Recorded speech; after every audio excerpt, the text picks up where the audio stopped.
Yo, yo, yo guys, check, kamusta mga idol? So ayan, mag-update tayo ngayong gabi ng Lunes mga Lodi. At grabe ang nangyari sa ating market ngayon. Gravities mga Lord. So far ngayon nasa ano tayo, punta tayo nasa Dogecoin kasi ako Pero sa Bitcoin natin mga Lodi, nasa 76.2, magsi 75. Grabe mga idol, i-under ko na tong support natin. Ay sorry, kukunin natin yung support natin dito. Kailangan na natin makita to. Ayan, so ayun yung support dyan mga lodi sa ating Bitcoin, which is nasa 74 and 74.5. Okay, so mabigat-bigat na yan pag bumabahin dyan mga lodi. So nagkatotoo nga, no? Bukas papakita natin ng umaga, papahanapin ko yung yung chart ng yung hindi pwedeng tatlong positive na green consecutive months, 3 consecutive months, no? Yung ating pag nasa bear market. So matutupad ata yung history kasi yung pinakaunang week ng May, medyo positive tayo di ba? Oh. So dito, yung May natin dito, umangat tayo mga idol. So in-expect natin magtutuloy-tuloy yung May natin. Pero ano nangyari mga idol? Bumalik tayo sa presyo ng April. Hindi pa pala. Pag umano tayo, April 30, pag bumaba tayo sa 75, ano to? 75.5. O ayan, no? Nagda-drop na tayo mga idol, no? So grabe. Ano kayo nangyayari sa atin ngayon mga lodi? Mukhang ngayong week natin magtutuloy-tuloy kaya ang drop mga idol, o makaka-recover na tayo bukas.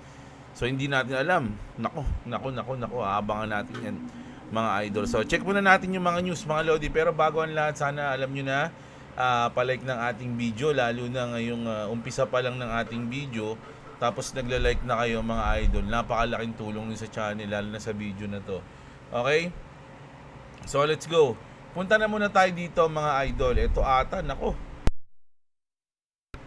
Si Trump, parang ginagawang bata yung Iran. Ginagawang bata yung Iran mga idol. No? President Trump drops straight truth on the traitor fake news. Sabi rito mga idol, no? If Iran surrenders, sabi rito, admits their navy is gone and resting at the bottom of the sea. No, parang sinabi nila na wala na silang navy at yung mga barko nila ay ando na sa ilalim ng dagat. And their air force is no longer with us. And if their entire military walks out of Tehran, weapons drop and hands held high, each shouting, I surrender, I surrender. Sabi niya rito, while wildly waving the representative white flag. And if their entire remaining leadership sign all necessary documents of surrender and admit their defeat to the great power of the force and great power and force of the magnificent USA, the failing New York Times, the China Street Journal, corrupt and now irrelevant CNN, lahat na ng mga mainstream media rito, tinira niya mga idol, no? And all other members of the fake news media will headline that Iran had a masterful and brilliant victory over the United States of America. It wasn't even close. Sabi niya gano'n, no? The Democrats, no? Tawag niya dumb. Yung mga Democrats tawag niya dumb. Alam niyo na yung dumb, di ba? Sa Dumb and Dumber. So, the Democrats and media have totally lost their way. They have gone absolutely crazy, President Donald J. Trump. So, ayan mga idol, no? Pero sa tingin ko, syempre, hindi gagawin ng Iran yun, no? Hindi naman sila bata para sumunod sa sinasabi ni Trump. So, grabe si Trump mga idol Pero bakit nga ba bumagsak ang market natin? Dito mga idol, makikita nyo, merong insider, no? Ano ba yung pag sinabing insider? Ano ba insider? Diablo, sabi ko sa insider Kaya sabi dito, insiders dump billions in asset ahead of US market open. Imagine galing na tayo ng weekends, which is downtrend na tayo nun. Tapos nung nag-open yung market, ang pinili nila ay magbenta. Kaya talagang dumire-diretso tayo mga lodi sa Kumunoy. Okay? Dumire-diretso. Ang insider mga lodi, minsan ay yung mga CEO, ng mga big institution, mga developers, mga idol. So sila yung mga parang nakakaalam, no? Parang ganoon yung pagkakaalam ko eh. Tanungin natin. Hindi ko rin kasi alam. Pero alam ko mga ganun yung mga CEO. Sino ba ang mga insiders? O, ayan na mga idol. Tanungin natin si Grok.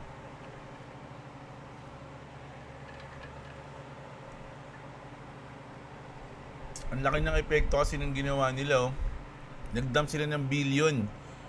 Ang insiders ay karaniwang tumutukoy sa dalawang prominenteng political commentator sa Pilipinas, mga host ng Insiders podcast. Hindi ito. Basta sinasabi niya rito yung insiders na na reporter sa Insiders, hindi.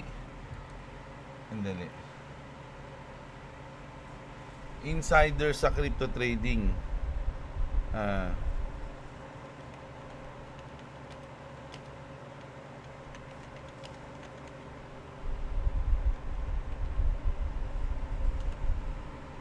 Mali ka naman, Grok eh.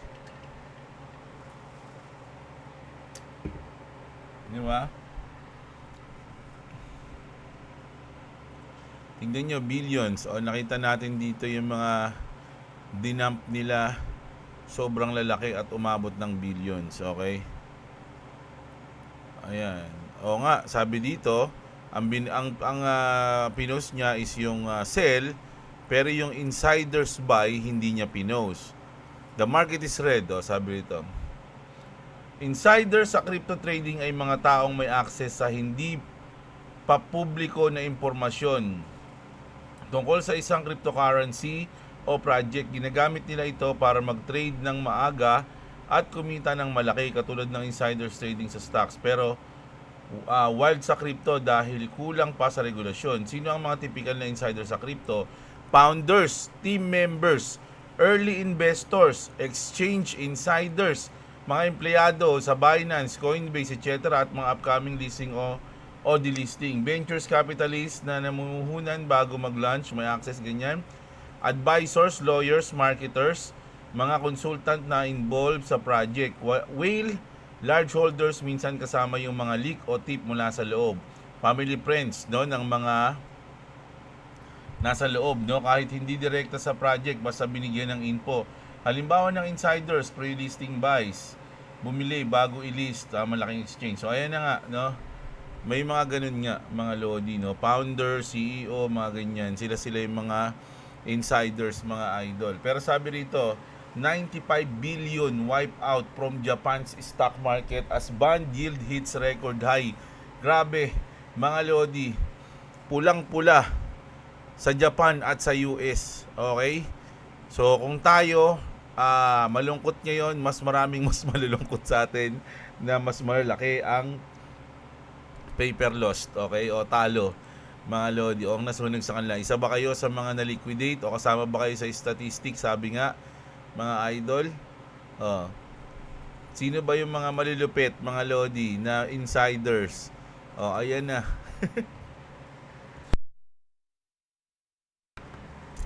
According to BBC, President Trump is involved in insider trading. Oh my goodness, Daddy.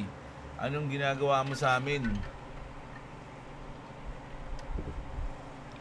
Ultimong presidente ng pinakamalakas na bansa sa buong mundo ay insiders, mga idol, lalo na sa trade. Ayan na, ayon yan sa BBC, no? Binalita nila yan. So, punta naman si Trump speaking to. Eto mga idol, 1 hour, 2 superpowers, and 1 flashpoint.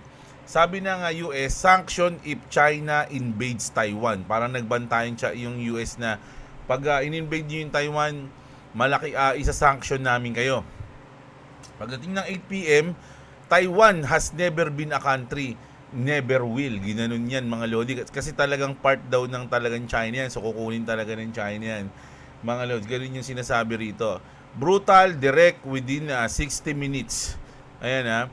Diplomatic timelines used to take weeks, now they take an hour. Okay? So meron kasing nagsalita kasi to is yung spokesperson, mga Lodi, na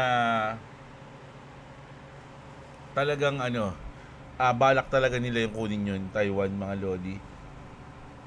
Kumbaga hindi naman daw tinuring na ibang bansa ng China yun. Talagang tinuring nila na parte nila yun, mga idol, na parang magkagalit na kapatid. So hindi natin alam kung anong mangyayari dyan. Kasi ang alam ko, yung mga nasa Taiwan, ayaw na rin naman bumalik sa China. So hindi natin sure, mga idol, no? So hintayin natin yan. Isa siguro to sa nagpainit mga idol ngayon tas eto naman, eto medyo good news to. Kasi Iran state-run Tasnim reports the latest US proposal would temporarily suspend sanctions on Iran's oil exports during negotiations. This could be a big step forward. So alam nyo, ang mga usapin sa Iran tsaka sa US, parang hindi ka na pwede maniwala sa isang balita lang. Medyo magulo sila mag-usap. Mamaya sasabihin okay, and then mamaya naman galit na naman sila. Oras lang ang pagitan, mga idol. So pag may mga news tayo sa ganito, minsan parang isipin mo, oy, good news na. Kumbaga positive, magiging positive. Pero maya-maya bigla na naman may ko-comment sa kanilang dalawa at magiging bad news na naman. 'Di ba? So medyo magulo ang Iran US ngayon, mga idol, kaya mas maganda talaga matapos na 'yan Hindi ko sinasabing matapos sa marahas na paraan mga lods. Pero kung habang tumatagal kasi na ganyan, mga lodi, nahihirapan, maraming naapektuhan sa buong mundo, lalo na sa pag-angkat, no, lalo na diyan sa Strait of Hormuz. So every day nag-aaway sila o hindi sila magkasundo, maraming bagay ang naapektuhan sa buong mundo, no? So mas maganda matapos na 'yan, mga idol. Okay? So ito naman, medyo good news lang to kasi dokumentado. Syempre alam na natin 'yan, yung G-Treasury, mga lords, no, ay pasok sa SWIFT, mga idol. O kasama 'yun sa document nila. At ito yung parang bad news ngayon Maraming nag-post nito, mga lodi. Isipin nyo, maski yung si Bank XRP Goldman Sachs hold 1.94 share of Bitwise XRP ETF. Pero ngayon, mga lodi, sabi dito, something quietly shifted in Goldman's crypto book. Wala na silang XRP sa ETF nila. Binenta na ba nila? We don't know. Wala na silang SOL, no? Sa kanilang ETF. Meron silang 70% down na Ethereum at 10% down na Bitcoin. The biggest bank on Wall Street just went cold on crypto. What do they know that we don't know? Sabi dito, mga idol. Pero pinaliwanag yan dito kasi maraming nagpanic dyan mga idol. Actually, sa tutusin lang. Kasi kung sakaling totoo man yan sa akin, wala namang problema. Pero maraming nagpanic dyan, mga lodi, no? Maraming nagpost, maraming nag-alala. O sabi dito ni Dom, kilala nyo naman na to si Dom, di ba? FYI, this is not Goldman exiting its investment in XRP and Solana as the headline suggests. Kasi parang ganun yung sinasabi ng balita Parang umexit na sila sa investment nila sa XRP at sa Solana. Rather, it refers to Goldman's trading desk activity. Their initial holdings of XRP and SOL were meant to facilitate client needs, no? ETF creation, redemptions, market making, prime brokerage activity, etc. They were not investment held because Goldman was particularly bullish on XRP and SOL. Nothing more than a routine rebalancing. So ayun lang yung ginawa ng Goldman. Hindi sila umalis dahil sila nga ay bullish, mga idol, sa XRP and Solana. So wag kayong masyadong mafad. Sabi sa inyo mga idol no? Ano lang tayo, relax lang. Okay? So ayun yung good news natin kasi yung iba puro bad news tayo ngayon Check nga natin, no? Ayan, bumababa na naman si Bitcoin. Si XRP nasa 1.3 na siya, okay? So tinagos niya na talaga to. Nabuhayan pa ako dito kasi actually nakaganto yan hindi ba yan nakaganto? Basta nakaganyan yan So bumaba na siya, tapos bumalik na siya, and then ngayon bumaba naman ulit. So pag ito umabot dito sa 1.34 tapos hindi siya nauntog dyan, hindi siya nag-bounce dyan, medyo dumiretso pa siya dito, bumagsak pa siya rito, pagdating dito yan mga idol, baka mag-lock na ako ng profit ko sa trade ko. Okay, ganoon din sa Doge, mga lods, no? Tapos position na lang ulit tayo. Ganun yung gagawin ko mga idol. Dito naman, pwede kasi dito sa mismong sarado dito mga idol. Saradong 1. Ayan yan. Nakuhuli ko. Saradong 1.1. Ay 0.1, sorry. Saradong 0.1. Okay? So once na siguro bumaba sa dyan, tagusin niya ng konti, baka dito ako maglagay ng lock profit sa trade natin sa Doge. Okay? So hintayin natin kung ano mangyayari dyan mga idol or pwedeng hindi na, laban na sa lahat. Ganun pa naman ako minsan mga idol. So ayan, grabe. So tapos eto mga lodi, interesting to na pinost ng China and Europe will introduce new rules that require cars to have physical buttons. We believe car controls must be blind operable. Tama ba? Operatable dapat yan. Pero parang ganun pagkakaintindi ko. Blind operable. And touchscreens can be a safety risk on the board. Kasi ganito yan mga idol para malaman nyo. Siyempre, meron tayong sasakyan Usually kasi ngayon, lahat na nasa touchscreen. Pag kahit sa sasakyan, lalo na sa mga electric cars, okay? Doon mo na pipindutin yung wiper, doon mo na pipindutin yung signal light, hazard. Ibig sabihin, pag nagda-drive ka mga lodi, lalo na kung mabilis ka o kaya traffic o kaya rush hour, bago mo mapindot yun sa screen o sa may touch screen, titingin ka pa sa monitor. So iiwas mo pa yung mata mo sa kalsada and then titignan mo kung saan mo papipindutin yung gusto mong gawin. So tama yung sinasabi dito na dapat kapag magsisignal ka, huwag tatanggalin yung sa kamay lang, di ba? Kumbaga pipindutin. Di ba sa motor nga, sa kamay lang, ginagano mo na ng thumb mo. Sa sa driving din, sa sasakyan namin, ganun din, tataas mo yung, meron ditong parang cambio sa likod ng manubela, di ba? Dalawa. Sa wiper, tsaka sa signal light. So, ganun din yun. Yung iba kasing mga electric cars, mga lodi, wala na dun, wala na sila. Sobrang plain na lang. Nandun na lahat sa touchscreen. So, parang ang mangyayari, ang sinasuggest dito, gagawa sila ng rules na dapat yung mga importanteng button, hindi mo siya itatouch sa screen. Dapat automatic na mo na siya, accessible mo na agad. Kahit nagda-drive ka, mapipindot mo na, o kaya magagalaw mo siya ng madali na hindi mo may iwas yung mata mo sa kalsada. Ganun. Blind operable. Ayan, blind operable. Operable. 'Di ba?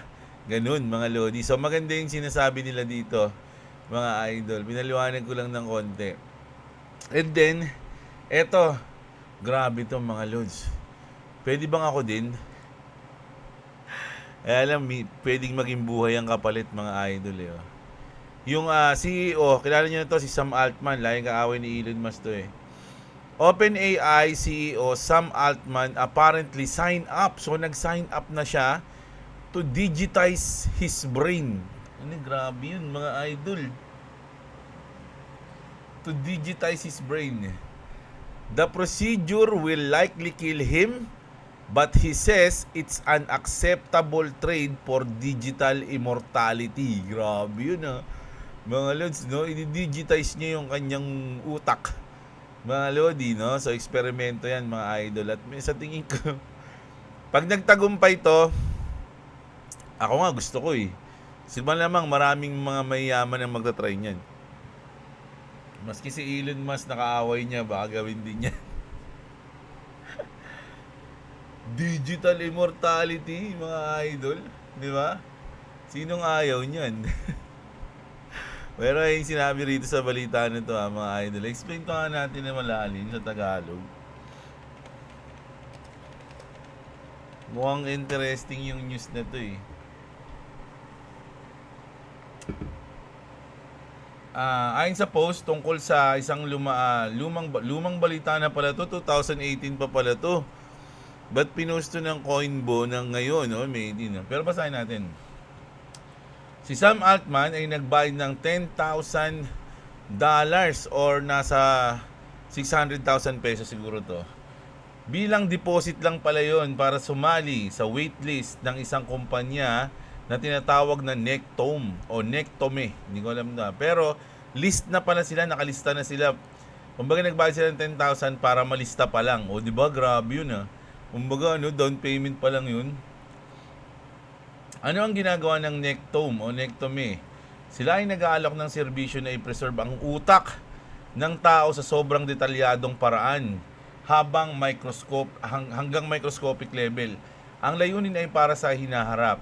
Kapag advanced na ang teknolohiya, posibleng maskan ang utak at i-upload ito sa computer para mabuhay ang digital o maging immortal. Walang kamatayan sa anyong digital. Parang ano sa Tron, napanood niyo yung Tron, mga Lodi? Bago lang yun. Meron nun sa sa Prime ata o sa Disney. Nakalimutan ko na sa kung pinanood eh. Mahalagang punto, ang proseso ng Nectome ay 100% nakamamatay. Mamamatay ka pala eh. Mamamatay ka na talaga. 100% yun. Kailangan mong mamatay para maproseso ang iyong utak. Oh my God. Hindi ito tulad ng cryonics na naiimbak lang ang katawan. Dito, kailangan talagang patayin ang tao para mapanatili ng perpekto ang istruktura ng utak. Reaksyon ng mga tao sa thread. May mga nagtatanong kung talagang ikaw pa rin ba ang mabubuhay sa digital form o kopya lang ito. O nga, pwedeng maging copy lang siya, no? Hindi na ikaw. Hindi natin alam eh. May nag-aalala tungkol sa ethics o moralidad. Sino lang ba ang makakabayad? O nga naman, syempre mga mayayaman, sipin mo 600,000 o 700,000 pesos, down payment pa lang yun. Baga malilista ka pa lang, di mo pa alam kung magkano yung bayad pag gagawin na sa'yo. Mayayaman lang ba ang makakakuha ng immortality? May nagjo-joke din tungkol sa sci-fi at transhumanism. Transhumanism. Paano banggitin yun? Transhumanism. O, ayan. Sa madaling sabi, si Sam Altman ay literal na nagbayad para magkaroon ng chance na ma-upload ang kanyang isip sa hinaharap kahit kailangan niyang mamatay muna para mangyari ito. Oh my goodness.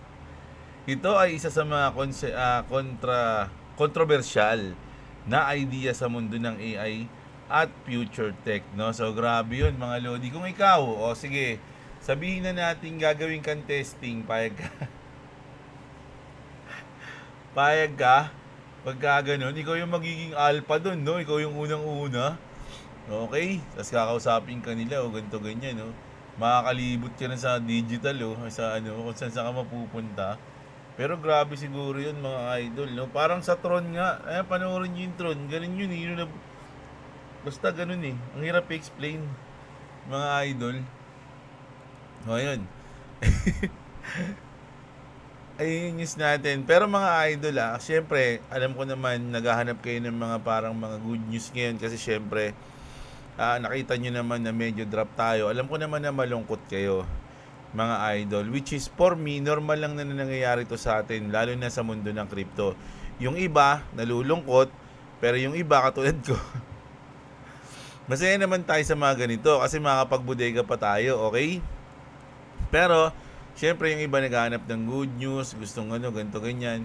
Diba? Pero sa akin, mga idol is normal lang yung ganito for me So, dapat handa kayo sa mga ganitong pangyayari. At hindi naman to mag-i-stay sa baba, mga loads. Ganoon naman talaga yan. Bumababa, syempre tataas din yan. Tatlo nga lang diba? Sabi ko nga sa inyo, tatlo ang pinaka-rules.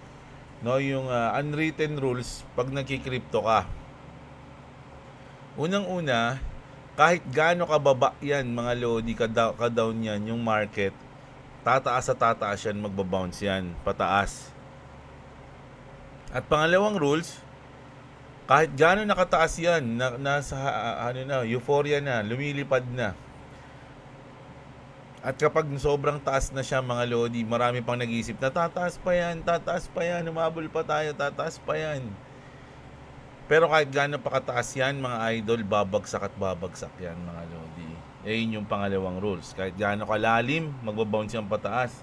Kahit gaano kataas yan, magbabounce yan pababa.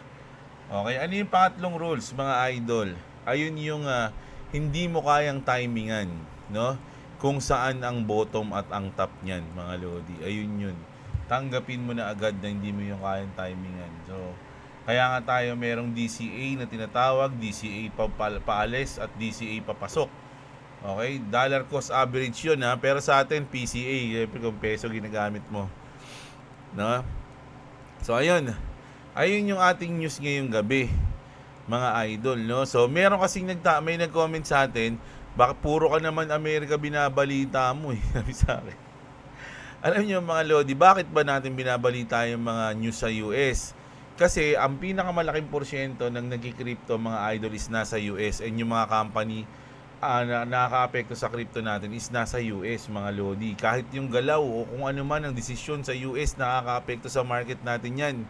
So bakit ako mag-news lagi? Kasi nag-news naman tayo ng local eh, 'di ba? Pag meron, 'di ba? Pag meron. Pero usually talaga normally ang mga balita natin is USA tsaka yung global news natin, no?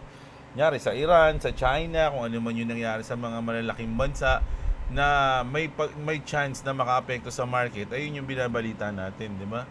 So medyo pag di na talaga, pag sobra na sa Pilipinas, yun, may mga binabalita tayo sa Pilipinas. Ngayon kasi wala ka namang makikitang balita sa Pilipinas, kundi politika. Okay, may pangilan-ngilan ng mga aksidente, may pangilan-ngilan ng mga krimen, no? Pero ang pinaka main point nila diyan, politika, kasi propaganda yan mga idol, no? Maski yung mga mainstream natin, kasama yan sa propaganda sa politika mga lodi. Kaya ayun yung main priority nila ng balita nila. Mapapansin nyo yan, lahat naman yan sila may bias mga lodi. Habang nagre-report sila, yung the way nila tanungin, the way nila sabihin yung mga words, kung paano nila i-deliver, na mas maganda dapat kung ganito yung sinabi, mas mukhang fair kapag ganito yung deliver mo. Kaya lang hindi, alam na alam kasi ganito ka magsalita. So yung mga tao kasi, alam niyo yun, lalo na yung mga medyo hindi naman sila critical thinker. Kumbaga siguro pagka uwi ng bahay, kakain habang nanonood ng balita, may marinig na ganitong ganyan sa news o sa mainstream, medyo maniniwala na agad sila doon. Kasi yung iba doon, hindi naman nila focus yung balita eh. Kumbaga focus nila, magpahinga lang and then magtrabaho kinabukasan, gano'n, nakikibalita lang sila kahit papaano, parang ganun, no? So madaling maani yung mga Pinoy, no? Kaya kung hindi ka magre-research, madadami at madadami ka. Sabi nga nung isang, may nag-post ako nun sa Facebook, sabi ko, kapag hindi ka naman nanonood ng balita, ano ba yung pinost ko? Nakalimutan ko na. Wala kang alam sa balita. O kaya, yun nga, wala kang alam. Hindi ka updated. Ayun, hindi ka updated, wala kang alam sa balita. Pero kapag nanood ka ng balita sa TV, naligaw ka. na-miss information ka, ganun. Kasi parang ang sinasabi doon, yung mga nasa news sa mainstream is misinformation. Kumbaga parang ipapakita lang sa iyo kung ano yung gusto nilang makita mo. Kunyari, gusto ko makita ng mga Pinoy, ganito yung Pilipinas yun laging ibabalita kahit hindi na talaga ganun yung nangyayari. Parang sinasabi na, gusto ko sa Pilipinas, balitaan nyo na safe ganyan walang drugs, walang krimen, walang kahit ano. Pero syempre may mga social media na ngayon, walang choice yung mga mainstream media. Kapag nagte-trending na yung balita, ibabalita na nila yon. So may kita nyo, pero halos yung iba hindi lahat nababalita, di ba? May mga krimen dito, krimen dyan, droga dito, droga dyan, pero hindi na binabalita. Kasi nga ang pinaka main purpose nila, ano lang yun halimbawa lang, hindi ko sinasabing ganun yung nangyayari halimbawa lang yun, pero ang pinaka gusto nilang ipakita nila sa iyo ay safe sa Pilipinas at maganda yung gobyerno. Parang ganun. Halimbawa lang yun di ba? So dito meron tayong mga facts na tatanong natin si Grok. So ayun. Kita-kits tayo bukas ng umaga mga idol. Sana enjoy nyo yung video natin kahit maiksi lang. Alam nyo na, at sana malupit yung ganito, Kita-kits tayo. Naantok na si Jeblo. Alas 12 na. Pagod eh. So, ayun. Love you all mga Lods. Maraming salamat sa mga nanood. Magandang araw sa inyo mga kapatid. At what's up mga idol.